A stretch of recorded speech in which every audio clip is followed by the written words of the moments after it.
ನಮಸ್ಕಾರ ಎಲ್ರಿಗೂ. ಓಕೆ, ಅಂತೂ ಇಂತೂ ಕರ್ನಾಟಕ ರಾಜ್ಯ ಸರ್ಕಾರ ನೇಮಕಾತಿ ಪರ್ವನ ಆರಂಭಿಸಿತಿ. ಓಕೆ, ಬಹಳ ಖುಷಿ ವಿಚಾರ. ಪೊಲೀಸ್ ಕಾನ್ಸ್ಟೇಬಲ್ ಹುದ್ದೆಗಳಿಗೆ ಕನ್ಫರ್ಮ್ ಮಾಡಿರ್ತಕ್ಕಂಥ civil police constable. Okay, but exam ಅನ್ನ ಬಹುಬೇಗ ಇಟ್ಟುಬಿಟ್ರ 55 ದಿನಗಳು ಮಾತ್ರ ಉಳಿದಾವೆ. ಇವತ್ತು ಹಿಡಿದ್ರ 55 ಡೇಸ್ ಮಾತ್ರ ರಿಮೈನಿಂಗ್ ಅದ. ಹಾಗಾಗಿ ಈ ಟೈಮ್ ಒಳಗ ಹೆಂಗೆ ಪ್ರಿಪರೇಷನ್ ಮಾಡಬೇಕು, ಏನ್ ಮಾಡಬೇಕು, ಇಷ್ಟು ಐಡಿಯಾ ಮಾತ್ರ ನಾನು ಕೊಡ್ತೀನಿ ನಿಮಗೆ. ಓಕೆ,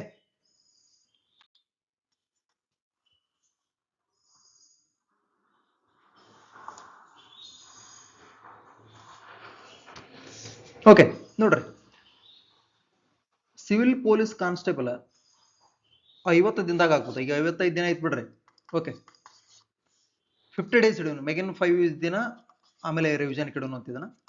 ಈಗ 50 ಡೇಸ್ ಕರ್ನಾಟಕ ಸ್ಟೇಟ್ ಪೊಲೀಸ್ಗೆ ಕನ್ಫರ್ಮ್ ಆಗೈತಿ. ಎಕ್ಸಾಮ್ ನಡೆಸೋರು ಯಾರು ಅಂದ್ರೆ Karnataka examination authority. Karnataka examination authority ಅಂದ್ಕೊಳ್ಳಿ ಬಹಳ ಜನಕ್ಕೆ ಸಮಸ್ಯೆ ಆಗ್ತತಿ. ಇಷ್ಟ ಕಡಿಮೆ ದಿನದೊಳಗ KE ಅದವ್ರು ಎಕ್ಸಾಮ್ ನಡೆಸಕತ್ತಾರ. ಕಳೆದ 2 ವರ್ಷಗಳಲ್ಲಿ KE ಅಂತ ನಡೆದಿರ್ತಕ್ಕಂಥ ಎಕ್ಸಾಮ್ಗಳ ಕ್ವಶನ್ ಪೇಪರ್ ಅನ್ನು ನೀವು ಅಬ್ಸರ್ವ್ ಮಾಡಿರ್ತೀರಿ, ನೋಡಿರ್ತೀರಿ. ಬಹಳ ಜನಕ್ಕೆ ಇದ ಏನಪ್ಪಾ ಅಂದ್ರೆ ದೊಡ್ಡ ಹೆದರಿಕೆ ಆಗಿಬಿಟ್ಟತಿ. ಹೆಂಗ್ ಮಾಡೋದು, ಹೆಂಗ್ ಆಗೋದು ಇದು ಅಂತ ಹೇಳಿ ಹೆದರಕ್ ಹೋಗ್ಬೇಡ್ರಿ. ಡೋಂಟ್ ವರಿ, ಟೆನ್ಷನ್ ತಗೊಳಕ್ ಹೋಗ್ಬೇಡ್ರಿ. ಓಕೆ, ನೋಡೋಣ ಇವತ್ತಿನ ಒಂದು ಈ ಕ್ಲಾಸ್ ಒಳಗ ನಾ ಜಸ್ಟ್ ನಿಮಗೆ ಐಡಿಯಾ ಕೊಟ್ಬಿಡ್ತೀನಿ. ಭಾಳ ಹೇಳಕ್ ಹೋಗಂಗಿಲ್ಲ, ಭಾಳ ನಿಮ್ಗೆ ಸ್ಟ್ರಾಟಜಿ ಆದ ಅಂತ ಹೇಳಿ ನಾ ಹೇಳಂಗಿಲ್ಲ. ಏನು ಪಾಸಿಬಿಲಿಟಿ ಐತಿ ಅದನ್ನ ಮಾತ್ರ ನಾ ಹೇಳ್ಕೊಡ್ತೇನೆ ನಿಮ್ಗೆ. ಓಕೆ, ನೋಡ್ರಿ ಪಠ್ಯಕ್ರಮ ನೋಡ್ರಿ. GK ಅಂದಾರ ಸಾಮಾನ್ಯ ಜ್ಞಾನ, ಆಮೇಲೆ ಸೈನ್ಸ್ ಅಂದಾರ, ಆಮೇಲೆ ಜಿಯೋಗ್ರಫಿ, ಹಿಸ್ಟ್ರಿ, ಭಾರತ ಸಂವಿಧಾನ, ರಾಷ್ಟ್ರೀಯ ಸ್ವಾತಂತ್ರ್ಯ ಚಳವಳಿ. ಇಲ್ಲಿ ನೋಡ್ರಿ, ಇಲ್ಲಿ ಹಿಸ್ಟ್ರಿನೂ ಅಂದಾರ. ಓಕೆ, ಹಿಸ್ಟ್ರಿನೂ ಅಂದಾರ. ಮತ್ತೆ ಇಲ್ಲಿ ರಾಷ್ಟ್ರೀಯ ಸ್ವಾತಂತ್ರ್ಯ ಚಳವಳಿ ಅಂದ್ರೆ ಮಾಡರ್ನ್ ಇಂಡಿಯಾ. ಓಕೆ, ಆಮೇಲೆ ಮಾನಸಿಕ ಸಾಮರ್ಥ್ಯ, ಮ್ಯಾಥ್ಸ್ ಆಪ್ಟಿಟ್ಯೂಡ್. ಆಮೇಲೆ ಇದು ನೋಡ್ರಿ, ನೈತಿಕ ಶಿಕ್ಷಣ ಒಳಗೊಂಡ ಸಾಮಾನ್ಯ ಜ್ಞಾನ, ಎಥಿಕ್ಸ್ ಕೂಡ ಕೇಳ್ಯಾನ. ಹಾಗಾಗಿ ಇಲ್ಲಿ ಬಹಳ ಒಂದು ಇದನ್ನ ಇಲ್ಲ ಅಂತ ನೀವು ಅನ್ಬೋದು. ಈ ಬೇರೆ ಬೇರೆ ಟಾಪಿಕ್ ಬಗ್ಗೆ ಕೇಳಿಲ್ಲ, ಇಲ್ಲಿ ಯಾವ್ದು ಮೆನ್ಷನ್ ಮಾಡಿಲ್ಲ. ಸೈನ್ಸ್ ಮೆನ್ಷನ್ ಮಾಡ್ಯಾನ, ಬಟ್ ಇಲ್ಲಿ ಟೆಕ್ನಾಲಜಿ ಮೆನ್ಷನ್ ಮಾಡಿಲ್ಲ, ಎಕಾಲಜಿ ಮೆನ್ಷನ್ ಮಾಡಿಲ್ಲ ಅಂತ ಹೇಳಿ ಬಹಳ ಜನ ಅನ್ಬೋದು ನೀವು. ಬಟ್ ಪ್ರಶ್ನೆಗಳು ಬರ್ತಾವ, ನಾವು ಪ್ರಿಪೇರ್ ಇರಾಕಬೇಕು, ಅನಿವಾರ್ಯ. ಓಕೆ, ಇಲ್ಲಿ ಯಾವ್ದು ಮೆನ್ಷನ್ ಮಾಡಿಲ್ಲ ಅಂತಂದ್ರ ಸೈನ್ಸ್ ಅಂಡ್ ಟೆಕ್ ಮೆನ್ಷನ್ ಮಾಡಿಲ್ಲ. ಸೈನ್ಸ್ ಮೆನ್ಷನ್ ಮಾಡ್ಯಾರ, ಅದ್ರೊಳಗೆ ಪ್ರಶ್ನೆಗಳು ಬರ್ತಾವ. EVS ಎನ್ವಿರಾನ್ಮೆಂಟಲ್ ಸೈನ್ಸ್ ಮೆನ್ಷನ್ ಮಾಡಿಲ್ಲ, ಆದ್ರೂ ಕೂಡ ಅವುಗಳ ಬಗ್ಗೆ ಪ್ರಶ್ನೆಗಳು ಬರುವ ಚಾನ್ಸಸ್ ಜಾಸ್ತಿ ಇರ್ತದೆ. ಓಕೆ, ಹಾಗಾಗಿ ಮತ್ತೆ ಎಥಿಕ್ಸ್ ಇಲ್ಲಿ ನಿಮ್ಗೆ ಹೆಂಗ್ ಪ್ರಶ್ನೆಗಳು ಬರ್ತಾವ ಅಂದ್ರೆ ಆಸ್ ಅ PC ಆದ್ರಿ ಅಂದ್ರೆ, ಆಸ್ ಅ PSI ಆದ್ರಿ ಅಂತಂದ್ರ ನೀವು ಹೆಂಗ ಕಾರ್ಯನಿರ್ವಹಿಸ್ತೀರಿ ಅನ್ನೋದ್ರ ಬಗ್ಗೆ ಪ್ರಶ್ನೆಗಳು ಇದ್ದಿರ್ತಾವ. ಇದ್ರ ಬಗ್ಗೆ ನೋಡೋಣ ನಾವು. ನೋಡ್ರಿ, 100 ಕ್ವಶನ್, 100 ಮಾರ್ಕ್ಸ್, 90 ನಿಮಿಷ. ನಾ ಒಂದ್ ಮಾತು ಹೇಳಕ್ ಇಷ್ಟಪಡ್ತೀನಿ. ಇಷ್ಟು ವರ್ಷದಿಂದ, 4 ವರ್ಷದಿಂದಾನು, 3 ವರ್ಷದಿಂದಾನು, 2 ವರ್ಷದಿಂದಾನು, 1 ವರ್ಷದಿಂದಾನು, ಒಂದು 6 ತಿಂಗಳದಿಂದಾನು, ಇಲ್ಲ ಈಗ ಶುರು ಮಾಡಿ ಟುಡೇ ಇನ್ನು ಮುಂದೆ ಸ್ಟಾರ್ಟ್ ಮಾಡ್ಬೇಕು ಅನ್ನೋರಿಗೆ ಎಲ್ಲರಿಗೂ ಹೇಳುದು ಒಂದ, ನೀವು ಎಷ್ಟು ವರ್ಷದಿಂದ ಹೋದ್ರಿ, ಎಷ್ಟೇ ಪ್ರಿಪರೇಷನ್ ಮಾಡ್ರಿ, ನಿಮ್ಮ ಜಾಬ್ ಡಿಸೈಡ್ ಆಗೋದು ಈ 90 ಮಿನಿಟ್ ಒಳಗೆ ಮಾತ್ರ. ನೀವು 8 ವರ್ಷದಿಂದ ಚೆನ್ನಾಗಿ ಓದಿ ಆ 90 ನಿಮಿಷ ಒಳಗೆ ಏನಾದ್ರು ನೀವು ಸರಿಯಾಗಿ ಪರ್ಫಾರ್ಮೆನ್ಸ್ ಮಾಡಲಿಲ್ಲ ಅಂತಂದ್ರೆ ನಿಮ್ಮ ಜಾಬಿಗೆ ಕಷ್ಟ ಆಗ್ತದೆ. ಅದಕ್ಕಾಗಿ ವರಿ ಮಾಡ್ಕೊಳಕ್ ಹೋಗ್ಬೇಡ್ರಿ, ಆಲ್ಮೋಸ್ಟ್ ಫೋಕಸ್ಡ್ ಆಗಿರ್ರಿ. ರೈಟ್, ಆಮೇಲೆ ಲಿಖಿತ ಪರೀಕ್ಷೆ ಆಗಸ್ಟ್ 2ನೇ ತಾರೀಕು ಮಧ್ಯಾಹ್ನ 2ರಿಂದ 4 ಗಂಟೆ ತನಕ ಇರತಕ್ಕಂಥದ್ದು. ಓಕೆ, ಇನ್ನು ಕಡ್ಡಾಯ ಕನ್ನಡ. ಓಕೆ, ಈ ಕಡ್ಡಾಯ ಕನ್ನಡ ಯಾರ್ಯಾರ ಬರಿಬೇಕು ಅಂತಂದ್ರೆ, ಈ ಮೊದಲು ಯಾರಾದ್ರೂ ಕಡ್ಡಾಯ ಕನ್ನಡ ಪರೀಕ್ಷೆ ಪಾಸ್ ಆಗಿದ್ರಿ ಅಂತಂದ್ರ ಅವ್ರಿಗೆ ಅವಕಾಶ ಇರ್ತದ. ಅವ್ರೇನ ಈ ಕಡ್ಡಾಯ ಕನ್ನಡ ಬರೆದಿಬೇಕಾಗಿಲ್ಲ. ಯಾರ್ಯಾರು ಪಾಸ್ ಆಗಿಲ್ಲ ಅವ್ರು ಮಾತ್ರ ಇದನ್ನ ಕಡ್ಡಾಯ ಕನ್ನಡ ಬರದ ಪಾಸ್ ಆಗಲೇಬೇಕು. ಓಕೆ, ಇದರ ಡೇಟ್ ಅನ್ನು ಇನ್ನೂ ಅನೌನ್ಸ್ ಮಾಡಿಲ್ಲ, ಮುಂದಿನ ದಿನಮಾನಗಳಲ್ಲಿ ಡೇಟ್ ಅನೌನ್ಸ್ ಮಾಡ್ತಾರೆ. ಬಟ್ ಇದನ್ನಂತೂ ನೀವು ಪಾಸ್ ಆಗಿ ಆಗ್ತೀರಿ, ತಲೆ ಕೆಡಿಸ್ಕೋಬೇಡ್ರಿ. ಕಡ್ಡಾಯ ಕನ್ನಡ ವರಿ ಮಾಡ್ಕೋಬೇಡ್ರಿ, ನೀವು ಪಾಸ್ ಆಗಿ ಆಗ್ತೀರಿ, ಅದ್ರೊಳಗಂತೂ ಎರಡು ಮಾತಿಲ್ಲ. ಹಾಗಾಗಿ ನೀವು ಫೋಕಸ್ ಮಾಡಬೇಕಾಗಿರೋದು ಇದ್ರ ಬಗ್ಗೆ. GK ಪೇಪರ್ ಬಗ್ಗೆ ನೀವು ಫೋಕಸ್ ಮಾಡಬೇಕು. ಇದ್ರ ಬಗ್ಗೆ ನೋಡೋಣ್ರಿ ಮತ್ತೆ. ಓಕೆ, ಇನ್ನ ನೋಡ್ರಿ, ಏಜ್ ರಿಲ್ಯಾಕ್ಸೇಷನ್ ಕೊಟ್ಟಾರ. GM ದವ್ರಿಗೆ 33 ವರ್ಷ ಐತಿ. ಆಮೇಲೆ SC ST category 1 2A 2B 3A 3B ದವ್ರಿಗೆ 35 ವರ್ಷ ಅದ. ಆಮೇಲೆ ಟ್ರೈಬಲ್ ಬುಡಕಟ್ಟು ಅಭ್ಯರ್ಥಿಗಳಿಗೆ ಎಷ್ಟು ಐತಿ ಅಂತಂದ್ರೆ 38 ವರ್ಷ ಐತಿ. ಇನ್ನ ಇನ್ ಸರ್ವಿಸ್ ಇರೋರು GM ದವ್ರಿಗೆ 38 ವರ್ಷ, SC ST category 1 2A 2B 3A 3B ದವ್ರಿಗೆ 40 ವರ್ಷ ಐತಿ. ಓಕೆ, ಇದಂತೂ ನೀವು ನೋಡ್ಕೊಂಡಿರ್ತೀರಿ, ಎಲ್ಲ ಗೊತ್ತಿರ್ತದ. 8/6 8ನೇ ತಾರೀಕಿಂದ ಏನ್ ಸ್ಟಾರ್ಟ್ ಆಗ್ತೈತಿ ಅಂದ್ರೆ ಅರ್ಜಿ ಸಲ್ಲಿಕೆ. ನಿಮ್ಗೆ ಕರೆಕ್ಟ್ ಎಷ್ಟ ಆನ್ ಎವರೇಜ್ 1 ತಿಂಗಳ ಟೈಮ್ ಅದ. ಚುಕ್ಕಾಪಾತಿ ಮಾಡಕ ಮುಂದಿನ ತಿಂಗಳ ತನಕ ಟೈಮ್ ಐತಿ. ಓಕೆ, ಇಲ್ಲಿ ನನ್ನ ಪಾಯಿಂಟ್ ಅನ್ನ ಹೇಳ್ಕೊತ ಬರ್ತೀನಿ, ನಿಮ್ಗೆ ಅರ್ಥ ಮಾಡ್ಕೊಡ್ರಿ. 50 ದಿನ. ಓಕೆ, ಹೆಂಗಾಗೋದು ಪ್ರಿಪರೇಷನ್ ಅಂತೇಳಿ ನಾ 50 ದಿನದಾಗ ಎಕ್ಸಾಮ್ ಪಾಸ್ ಮಾಡ್ಬೋದ ಅಂತಂದ್ರ ನಾ 2 ರೀತಿ ಹೇಳ್ತೇನೆ. ಪಾಸ್ ಮಾಡಬಹುದು, 100% ಪಾಸ್ ಮಾಡಬಹುದು. ಯಾರು ಅಂತಂದ್ರ ಯಾರ್ಯಾರು ಆಲ್ರೆಡಿ ಓದ್ಕೊಂಡಿದ್ದೀರಿ,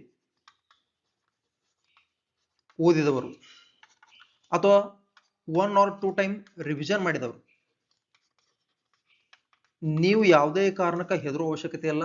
ನೀವು ಜಾಬ್ ಮಾಡ್ಕೋತೀರಿ, ಅದ್ರೊಳಗೆ 2 ಮಾತಿಲ್ಲ. ಓಕೆ, ನೀವು ಚೆನ್ನಾಗಿ ಇದು ಓದ್ಕೊಂಡವ್ರು ಇನ್ನೊಂದು 50 ದಿನ ಚೆನ್ನಾಗಿ ಪ್ರಿಪರೇಷನ್ ಮಾಡ್ರಿ ಅಂದ್ರೆ ಹಾಗೆ ಆಗ್ತದೆ.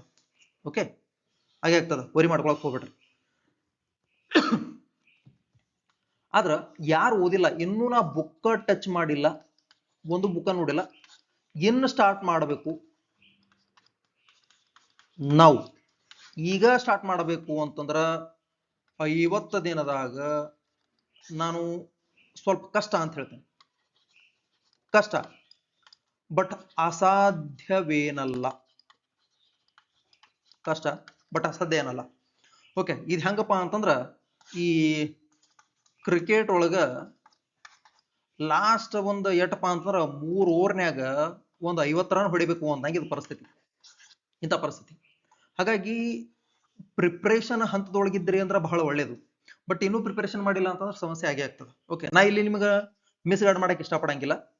ಫಸ್ಟ್ ಒನ್ ಯಾರಿಗೆ ಹೇಳ್ತಾನಂದ್ರೆ, ಯಾರು ಓದ್ಕೊಂಡಿದ್ರಿ, ಆಲ್ರೆಡಿ ಸ್ಟಡಿ ಮಾಡ್ಕೋತದಿರಿ, ಅವ್ರಿಗೆ ನಾ ಹೇಳೋದು ಇಷ್ಟ. ಓಕೆ, ಬೇಸಿಕ್ಸ್ ಎಲ್ಲ ಮುಗಿಸ್ಕೊಳ್ರಿ. ಮೊದಲ ಬೇಸಿಕ್ಸ್ ಅಂದ್ರ 6 to 10th social science and science, ಎಷ್ಟು ಬೇಸಿಕ್ ಸೈನ್ಸ್ ಓದಿರ್ಲೇಬೇಕು, ಇದು ಮಸ್ಟ್. ಇದು ಇನ್ನು ಫಸ್ಟ್ ಅಂಡ್ ಸೆಕೆಂಡ್ PU ಸ್ವಲ್ಪ ಹಿಸ್ಟ್ರಿ, ವರ್ಲ್ಡ್ ಹಿಸ್ಟ್ರಿ ಬೇಡ ಇದ್ರೊಳಗ, ವರ್ಲ್ಡ್ ಹಿಸ್ಟ್ರಿನ ಹೆಲ್ಪ್ ಮಾಡ್ರಿ. ಆಮೇಲೆ economy basic concept plus recent event ಏನಾಗ್ಯಾವು ಅದ್ರ ಬಗ್ಗೆ ನೋಡ್ಕೊಳ್ರಿ. ಓಕೆ, ಆಮೇಲೆ ಜಿಯೋಗ್ರಫಿ, ಇಂಡಿಯನ್ ಮತ್ತು ಕರ್ನಾಟಕ ಜಿಯೋಗ್ರಫಿ ಮ್ಯಾಗ ಜಾಸ್ತಿ ಫೋಕಸ್ ಮಾಡ್ರಿ. ಆಮೇಲೆ ಪೊಲಿಟಿಕ್. ಓಕೆ, ಇದ್ರೊಳಗ ಆಲ್ಮೋಸ್ಟ್ ನೀವು ಈ ಯೂನಿಯನ್ ಪ್ಲಸ್ ಸ್ಟೇಟ್ ಇದ್ರ ಜೊತೆಗೆ ರೀಸೆಂಟ್ ಏನೇನು ಇವೆಂಟ್ ಆಗ್ಯಾವ ಅದ್ರ ಬಗ್ಗೆ ನೋಡ್ಕೊಡ್ರಿ. ಓಕೆ, ಇವಿಷ್ಟು ಮಾಡ್ರಿ, ಇದು ಮಸ್ಟ್ ಇದು. ಓಕೆ, ಮತ್ತೆ ಯಾರು ಓದಿರಿ, ಯಾರ್ಯಾರಿಗೆ ಓದಿದಿರಿ ಇದನ್ನ ಮಾಡ್ಕೊಳ್ರಿ. ಇದನ್ನಂತೂ ನೀವು ಓದ್ಕೊಂಡಿರ್ತೀರಿ, ಇದನ್ನ ರಿವಿಷನ್ ಮಾಡಕ್ಕೆ ನೀವು ಟೈಮ್ ಕೊಡ್ರಿ. ಯಾರ್ಯಾರು ಏನು ಬುಕ್ ಹಿಡ್ದಲ್ಲ ಎಲ್ಲಿಂದನ ಸ್ಟಾರ್ಟ್ ಮಾಡ್ಬೇಕು. ಮತ್ತೆ ಇವಿಷ್ಟು ಓದಾಕ 2 months ಸಫಿಷಿಯಂಟ್ ಆಗುದಿಲ್ಲ. ಈ ಸ್ಟಾರ್ಟಿಂಗ್ ಓದಾತಿದ್ರಿ ಅಂದ್ರೆ 2 months ಸಫಿಷಿಯಂಟ್ ಆಗುದಿಲ್ಲ. ಯಾರ್ದು ಬೇಸಿಕ್ ಸ್ಟ್ರಾಂಗ್ ಐತಿ ಅವರು ಕ್ರ್ಯಾಕ್ ಮಾಡ್ತಾರೆ, ಅದ್ರೊಳಗೆ 2 ಮಾತಿಲ್ಲ. ಓಕೆ, ನಾ ಹೇಳಿಲ್ಲ, ಬೇಸಿಕ್ 6 to 10th ಸ್ಟ್ರಾಂಗ್ ಮಾಡ್ಕೊಳ್ರಿ. ಈಗ 5 ದಿನದಾಗ ಹಿಸ್ಟ್ರಿ, ಎಕನಾಮಿ, ಜಿಯೋಗ್ರಫಿ, ಪೊಲಿಟಿಕ್ ಇಟ್ಟು ಫೋಕಸ್ ಮಾಡ್ರಿ. ಓಕೆ, ಇಟ್ಟು ಫೋಕಸ್ ಮಾಡ್ರಿ. ನಾ ಹೇಳ್ತೇನೆ ನಿಮ್ಗೆ ಒಂದು 60% ಆಫ್ ನಿಮ್ ಎಕ್ಸಾಮ್ ಕವರ್ ಆಗ್ತದೆ. ಓಕೆ, ಮತ್ KE ಅದವ್ರ ಎಕ್ಸಾಮ್ ತಗೊಳ್ಳೋದ್ರಿಂದ ಕಾನ್ಸೆಪ್ಟ್ ಕ್ಲಾರಿಟಿ ಭಾಳ ನೋಡ್ತಾರೆ. ಕಾನ್ಸೆಪ್ಚುಯಲ್ ಕ್ಲಾರಿಟಿ ಭಾಳ ಬೇಕು. ಮೊದಲು ಏನಾಗ್ತಿತ್ತು, KSPR ಎಕ್ಸಾಮ್ ನಡೆಸಿದಾಗ ನಿಮಗೆ ಆಲ್ಮೋಸ್ಟ್ ನೀವು ಬೇಸಿಕ್ಸ್ ಓದ್ಕೊಂಡ್ರೆ ಸಾಕಾಗ್ತಿತ್ತು. ಬಟ್ ಈಗ ಅದಕ್ಕಿಂತನೂ ಇನ್ನೂ ಏನೋ ಪ್ರಿಪರೇಷನ್ ಬೇಕಾಗ್ತದೆ. ಅದಕ್ಕಾಗಿ KE ಎಕ್ಸಾಮ್ ನಡೆಸೋದ್ರಿಂದ ಹೆದರೋ ಅವಶ್ಯಕತೆ ಇಲ್ಲ. ಸ್ವಲ್ಪ ಕ್ವಶನ್ಸ್ ಡೆಪ್ತ್ ಇದ್ದಿರ್ತಾವ ಅಷ್ಟ, ಕನ್ಸೆಪ್ಚುಯಲ್ ಆಗಿ ಕೇಳಿರ್ತಾರ, ಅದನ್ನ ಸ್ವಲ್ಪ ಅರ್ಥ ಮಾಡ್ಕೊಳಕ್ಕೆ ನಾವು ರೆಡಿ ಇರ್ಬೇಕು. ಮತ್ತ ಇಲ್ಲಿ KEದವ್ರದ್ದು ಏನಪ್ಪಾ ಅಂದ್ರೆ ರೀಸೆಂಟ್ ಒಂದು 2023ರಿಂದ ನಾವು ಟ್ರೆಂಡ್ ನೋಡೋದಾಯ್ತು ಅಂದ್ರೆ ಇಲ್ಲಿ ತನಕ ಯಾವ್ಯಾವ ಎಕ್ಸಾಮ್ ನಡೆಸ್ಯಾರ, ಕರೆಂಟ್ ಅಫೇರ್ಸ್ ಮ್ಯಾಗ ಫೋಕಸ್ ಭಾಳ ಮಾಡ್ಯಾರ. ಕರೆಂಟ್ ಅಫೇರ್ಸ್ ಮ್ಯಾಗ ಫೋಕಸ್ ಭಾಳ ಮಾಡ್ಯಾರ. 20 to 25 ಕರೆಂಟ್ ಅಫೇರ್ಸ್ ಪ್ರಶ್ನೆಗಳದ. ಓಕೆ, ಒಂದು 20 ಪ್ರಶ್ನೆ ಕರೆಂಟ್ ಅಫೇರ್ಸ್ ಅನ್ಕೊಂಡ್ರ ಇನ್ 80 ಆಲ್ಮೋಸ್ಟ್ GK. ಮತ್ತು ಈ GK ಒಳಗೆ ಕೂಡ ಕೆಲವೊಂದು ಕರೆಂಟ್ ಅಫೇರ್ಸ್ ಓರಿಯೆಂಟೆಡ್ ಪ್ರಶ್ನೆಗಳದಾವ. ಹಾಗಾಗಿ ನೀವು ಕರೆಂಟ್ ಅಫೇರ್ಸ್ ಮ್ಯಾಗ ಫೋಕಸ್ ಮಾಡೋದು ಭಾಳ ಇಂಪಾರ್ಟೆಂಟ್. ಇಲ್ಲಿ ಕರೆಂಟ್ ಅಫೇರ್ಸ್ ಅಂದ್ಕೊಳ್ಳಿ 8 ವರ್ಷದ್ದು ಓದಿಲ್ರಿ ಅಂತ ಹೇಳಿ, ಈ ಇದ್ರದ್ದು ಟೈಮ್ ನೋಡ್ರೆ 2 ವರ್ಷದ್ದು, 2.5 ವರ್ಷದ್ದು, 3 ವರ್ಷದ ಹಿಂದಿನ ಕೂಡ ಕರೆಂಟ್ ಅಫೇರ್ಸ್ ಬಂದಿರತಕ್ಕಂಥದ್ದು ನಾವು ನೋಡಿದೀವಿ. ಹಾಗಾಗಿ ಈಗ ಟೈಮ್ ಕಡಿಮೆ ಇರೋದ್ರಿಂದ ನಮಗೆ ಕೇವಲ 50 ದಿನ ಮಾತ್ರ ಇರೋದ್ರಿಂದ, 50 ದಿನ ಆಯ್ತು ಬಿಡ್ರಿ, ಬಟ್ ನಾ 50 days ರೌಂಡ್ ಫಿಗರ್ ಆಯ್ತು, 50 ದಿನ ಇರೋದ್ರಿಂದ ನೀವು ಆಲ್ಮೋಸ್ಟ್ 1 ವರ್ಷದ ಫೋಕಸ್ ಮಾಡ್ರಿ ಸಾಕು. 1 year ಅಂದ್ರ 2025 ಅಕ್ಟೋಬರ್ದಿಂದ 2025 ಅಕ್ಟೋಬರ್ದಿಂದ 2026 ಜೂನ್ ತನಕ ನೋಡ್ಕೊಡ್ರಿ. ಇದು ಭಾಳ ಇಂಪಾರ್ಟೆಂಟ್. ಕರೆಂಟ್ ಅಫೇರ್ಸ್ ಎಲ್ಲಿಂದ ಎಲ್ಲಿ ತನಕ? 2025 ಅಕ್ಟೋಬರ್ದಿಂದ 2026 ಜೂನ್ ತನಕ ಮಾಡ್ರಿ. ಓಕೆ, ಇದನ್ನ 1 ವರ್ಷದಾಗಿಲ್ಲ, 8 ರಿಂದ 9 ತಿಂಗಳ ಕರೆಂಟ್ ಅಫೇರ್ಸ್ ಆಗ್ತದ. ಇಷ್ಟು ನೀವು ಮಾಡ್ಕೊಂಡ್ರು ಸಾಕೀಗ, ಯಾಕಂದ್ರೆ ಎಲ್ಲಾ ಕವರ್ ಮಾಡಕ್ ಆಗುದಿಲ್ರಿ. ಓಕೆ, ಲಾಸ್ಟ್ ಹೇಳ್ಬಿಡ್ತೀನಿ. Simple. 1 6 to 10th, 6th to 10th basic book, ಇದರ ಜೊತೆಗೆ first year and second year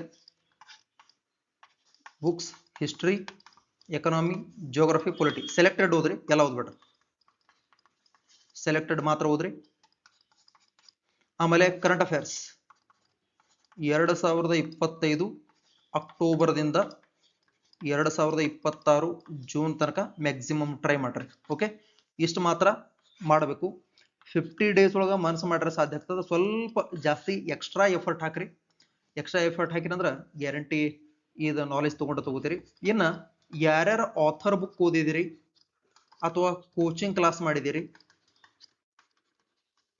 book ಅದು ಓದಾಕ್ ಹೋಗ್ಬೇಡ್ರಿ, ಆಥರ್ ಬುಕ್ ಅದು ಓದಾಕ್ ಹೋಗ್ಬೇಡ್ರಿ. ಕೋಚಿಂಗ್ ಕ್ಲಾಸ್ ಏನ್ ನೋಟ್ಸ್ ಐತಿ ಆ ನೋಟ್ಸ್ ಮಾತ್ರ ರೆಫರ್ ಮಾಡ್ರಿ. ಯಾಕಂದ್ರೆ ಟೈಮ್ ಕಡಿಮೆ ಇರೋದ್ರಿಂದ ನಾ ಹೇಳತ್ತೇನೆ, ಎಕ್ಸಾಮ್ ಮುಂದೆ ಹೋಗ್ತೈತಿ. ಓಕೆ, ಆಮೇಲೆ ಎಕ್ಸಾಮ್ಗಳು ಅನ್ಕೊಂಡ್ ಟೈಮ್ ನಡೆಯಂಗಿಲ್ಲ, ಹಿಂಗೆಲ್ಲ ಅನ್ಕೊಳಕ್ ಹೋಗ್ಬೇಡ್ರಿ.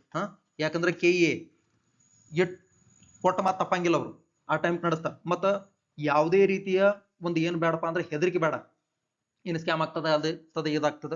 ಇಲ್ಲಿ ತನಕ ನಾವು ನೋಡಿರೋ ಪ್ರಕಾರ ಈ ಒಂದು ಯಾವ್ದು ಇದನ್ನ ಐತಲ್ರಿ, ನಾವ್ ಯಾವ್ದು ನೋಡ್ತೀವಿ ಇದು KA, ಯಾವುದೇ ರೀತಿಯ ಗೋಲ್ಮಾಲ್ ಆಗೋದು ಕಂಡು ಬಂದಿಲ್ಲ.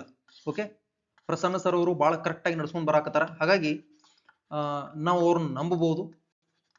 ಅದಕ್ಕಾಗಿ ನೀವು ಚೆನ್ನಾಗಿ ಇದನ್ನ ಪ್ರಿಪರೇಷನ್ ಮಾಡ್ರಿ, ಹೆದರೋ ಅವಶ್ಯಕತೆ ಇಲ್ಲ. ಎಷ್ಟು ಸಾಧ್ಯ ಮಾಡಿ ವರಿ ಮಾಡ್ಕೊಳಕ್ ಹೋಗ್ಬೇಡ್ರಿ. ಹೆಲ್ತ್ ಕಾಪಾಡ್ಕೊಳ್ರಿ, ಹೆಲ್ತ್ ಬಹಳ ಇಂಪಾರ್ಟೆಂಟ್.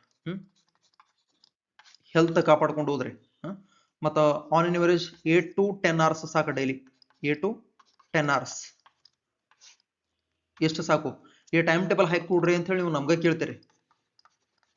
ಓಕೆ, ಈ ಟೈಮ್ ಟೇಬಲ್ ನಿಮಗೆ ತಕ್ಕಂಗೆ ನೀವು ಹಾಕೋರಿ. ಒಂದು 8 to 10 hours ಹೆಂಗ್ ಬೇಕು ಹಂಗ ನೀವು ಮಾಡ್ಕೊಳ್ರಿ. ಓಕೆ, ಈಗ ನೀವು ಕೆಲವರು ಏನ್ ಮಾಡ್ತಿರ್ತೀರಿ, ಕೆಲವರು ಮಾರ್ನಿಂಗ್ ಸೆಷನ್ ಓದ್ತಿರ್ತೀರಿ, ಕೆಲವರು ಮಧ್ಯಾಹ್ನ ಓದ್ತಿರ್ತೀರಿ, ಕೆಲವರು ನೈಟ್ ಓದ್ತಿರ್ತೀರಿ. ಅದು ನಿಮ್ಗೆ ಹೆಂಗ ಅನುಕೂಲ ಆಗ್ತೈತಿ ಹಂಗ ಓದ್ರಿ ನೀವು. ಓಕೆ, ಈಗ ನಾವ್ ಏನ್ ಹೇಳೋದು, ನೀವು ಅದ್ರ ಟೈಮ್ ಚೇಂಜ್ ಮಾಡ್ಕೊಳ್ಳೋದು, ಅಡ್ಜಸ್ಟ್ ಆಗೋದು ಮತ್ತೆ ಲೇಟ್ ಆಗ್ತದ. ನಿಮಗೆ ಯಾವ ಟೈಮ್ ಕರೆಕ್ಟ್ ಅನಿಸ್ತೈತಿ ಹಂಗ 8 to 10 hours ಒಂದು ಕರೆಕ್ಟ್ ಒಂದು ಟೈಮ್ ಟೇಬಲ್ ಹಾಕೊಂಡ ಈ 50 ದಿನ ಬಹಳ ಡಿಸಿಪ್ಲಿನ್ ಆಗಿ ಮಾಡ್ರಿ ಪ್ರಿಪರೇಷನ್. ಏನ್ ಹೇಳಕ್ ಬರುದಿಲ್ಲ, 3-4 ವರ್ಷದಿಂದ ಓದ್ದವ್ರದ್ದು ಕೂಡ ಆಗದೆ ಇರಬಹುದು, ಇಲ್ಲ ಈ 50 ದಿವಸ ಒಳಗೆ ಬಹಳ ಡಿಸಿಪ್ಲಿನ್ ಆಗಿ ಓದ್ದವ್ರದ್ದು ಕೂಡ ಆಗ್ಬಹುದು, ಏನ್ ಹೇಳಕ್ ಬರಂಗಿಲ್ಲ. ಅದಕ್ಕಾಗಿ ಕೆಲವೊಬ್ಬರು 3-4 ವರ್ಷದ ಡೆಡಿಕೇಶನ್ ಅನ್ನ ಕೆಲವೊಬ್ಬರು 50 ದಿವಸ ಒಳಗ ಬೇಟ್ ಮಾಡಬಹುದು. ಯಾವ್ದ್ರಿಂದ? ಶಿಸ್ತು, ಡಿಸಿಪ್ಲಿನ್. ಓಕೆ, ಹಾಗಾಗಿ ಏನ್ ಇಟ್ಟ ದಿವಸದ ನಿಮ್ಮ ಒಳಗ ರೋಷ ಐತಿ, ಸರ್ಕಾರದ ಮೇಲೆ ಕಾಲ್ಫರ್ ಮಾಡ್ಲಿ, ಅದನ್ನೆಲ್ಲ ಹೊರಗೆ ಕಕ್ಷಿ ಬಿಡ್ರಿ ಈ ಸಲ. ಓಕೆ, ಕಾಲ್ಫರ್ಮ್ ಆಗ್ತಿಲ್ಲ ಅಂತ ಹೇಳಿ ಬೀದಿಗಳು ಹೋರಾಟ ಮಾಡೋದಾಗ್ತಿತ್ತು. ಈಗ ಸರ್ಕಾರದ ವಿರುದ್ಧ ಹೋರಾಟ ಮಾಡೋದು, ಈಗ ನಿಮ್ಮ ಜೊತೆ ನೀವೇ ಹೋರಾಟ ಮಾಡೋದು. ಯಾಕ? ಜಾಬ್ಗೆ. ಇದಾದ್ಮೇಲೆ ಮತ್ತ ಯಾವಾಗ ಕಾಲ್ಫರ್ಮ್ ಆಗ್ತೈತಿ ಏನಾಗ್ತದೆ ಗೊತ್ತಿಲ್ಲ. ಮತ್ ಜಿಲ್ಲಾ ವೈಸ್ ಇನ್ನ ಮಾಹಿತಿ ಬಿಟ್ಟಿಲ್ಲ ಅಂತ ಅನ್ಕೋತಾನ ನಾನು. ಹಾಗಾಗಿ ಜಿಲ್ಲೆ ವೈಸ್ ಬಿಟ್ರು ಅಂದ್ರೆ ನೋಡ್ಕೊಳ್ರಿ, ನಿಮಗ್ ಕರೆಕ್ಟ್ ಯಾವ್ದು ಸೂಟ್ ಅನಿಸುತ್ತೆ ಅದಕ್ಕೆ ಇದನ್ನ ಮಾಡ್ರಿ. ನಿಮ್ ಮನಸ್ಸಿನ ಮಾತು ಕೇಳ್ರಿ, ಬರೀ ಅವ್ರ ಮ್ಯಾಗ ಇವ್ರ ಮ್ಯಾಗ ಡಿಪೆಂಡ್ ಆಗಿ ಹೋಗ್ರಿ.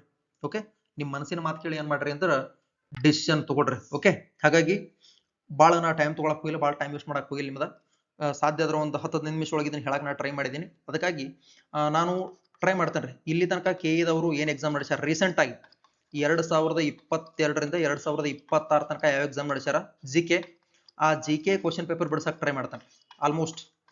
ಓಕೆ, ಹೆಂಗ್ ಬರ್ಬೋದು ಏನ್ ಬರ್ಬೋದು. ಆಮೇಲೆ model question paper model exam ಕೂಡ ನಡ್ಸಕ್ ಟ್ರೈ ಮಾಡ್ತೀವಿ. ಆಲ್ಮೋಸ್ಟ್ ಇದು ಹೆಂಗ KA ಪ್ಯಾಟರ್ನ್ ಇತ್ಲೆ, KA ಪ್ಯಾಟರ್ನ್ ಒಳಗೆ ನಡ್ಸಕ್ ಟ್ರೈ ಮಾಡ್ತೀವಿ. ಹಾಗಾಗಿ ಈಗೇನ್ ಕರೆಂಟ್ ಅಫೇರ್ಸ್ ಐತಿ ಅದನ್ನು ನಾ ಕವರ್ ಮಾಡಕ್ ಟ್ರೈ ಮಾಡ್ತಾನೆ ಸಾಧ್ಯ ಆದಷ್ಟು. ಓಕೆ, ನಾ ಹೇಳಿನಲ್ರಿ 2025 ಅಕ್ಟೋಬರ್ದಿಂದ 2026 ಜೂನ್ ತನಕ ಏನ್ ನೆಸೆಸರಿ ಐತಿ ಅದನ್ನ ಮಾಡ್ಕೊಳಕ್ ಟ್ರೈ ಮಾಡ್ತೀನಿ. ಚೆನ್ನಾಗಿ ಓದ್ರಿ. ಆಲ್ ದ ವೆರಿ ಬೆಸ್ಟ್, ಎಲ್ಲರಿಗೂ ಒಳ್ಳೇದಾಗ್ಲಿ. ಇಷ್ಟ ಇದನ್ನ ಬಿಟ್ಟು ಬೇರೆ ಏನ್ ತಲೆಕೆಡಿಸ್ಕೊಳಕ್ ಹೋಗ್ಬೇಡ್ರಿ. ಓಕೆನಾ? ಬೇಸಿಕ್, ಆಮೇಲೆ notes revision plus current affairs ಎಷ್ಟು ಸಾಕು. ಓಕೆ, ಸಾಧ್ಯ ಆದ್ರೆ ಇದ್ರ ಜೊತೆ ಕ್ವಶನ್ ಪೇಪರ್ ಕೂಡ ನೋಡ್ಕೊಳ್ರಿ. ಕ್ವಶನ್ ಬ್ಯಾಂಕ್ ಇನ್ಕತಕ ಮಾಡಿರ್ಬೇಕಿತ್ತು ನೀವು, ಎಲ್ಲ ಒಮ್ಮೆ ಮಾಡಕ್ ಆಗುದಿಲ್ಲ, ಇಷ್ಟು ಮಾಡ್ರೆ ಸಾಕು. ಕ್ವಶನ್ ಬ್ಯಾಂಕ್ ಅದು ನಾವು ಬಿಡ್ಸಕ್ ಟ್ರೈ ಮಾಡ್ತೀವಿ. ಓಕೆ, ಒಳ್ಳೇದಲ್ರಿ. Thank you so much. ಹೆದರಕ್ ಹೋಗ್ಬೇಡ್ರಿ, ನಾವು ನಿಮ್ ಜೊತೆಗೆ ಇರ್ತೀವಿ. ಮತ್ತೆ ಈ 50 ದಿನ ಏನ್ ನಿಮ್ಗೆ ಒಳ್ಳೆ ಮಾಹಿತಿ ಕೊಡ್ಬೇಕು ಅದನ್ನ ಕೊಡಕ್ ಟ್ರೈ ಮಾಡ್ತೀವಿ. Okay, thank you so much. ಎಲ್ರಿಗೂ ಒಳ್ಳೇದಾಗಲಿ.